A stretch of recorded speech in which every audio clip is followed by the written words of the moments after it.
மறுரூபமாக்கும் மன்னா என்கிற தலைப்பில் தொடர்ந்து நான் உங்களோடு கூட பேசி வருகிறேன். இது அநேகருக்கு பிரயோஜனமாக இருக்கும் என்று நான் விசுவாசிக்கிறேன்.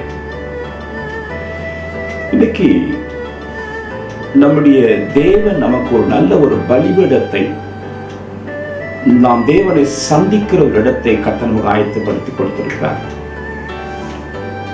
மீதியான் தேசத்து ஆசாரனாய் இருக்கிற எத்ரோவினுடைய ஆடுகளை மேய்த்து கொண்டத மோசே ஓரேப் என்கிற பர்வத்தில் வந்த பொழுது அவன் ஒரு செடிய முச்செடி எரிகிறதை அக்கினியை அவன் காண்கிறான்.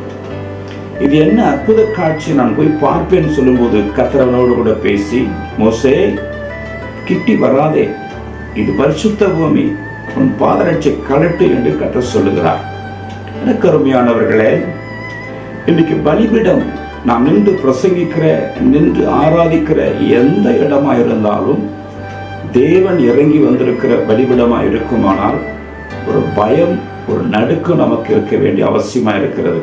நான் இன்னைக்கு பார்க்கிறேன், அநேக பலிபீடங்களிலே ஊழியர்களும் சரி மற்றவர்களும் சரி ஒரு தெய்வ பயம் இல்லாமல் அதை ஒரு நாடக மேடையை போல வைத்து கொண்டு பேசுவதும் கிண்டல் அடிப்பதுமாக இருக்கிறது. அது பெரிய தேவனுக்குரிய காரியம் அல்ல.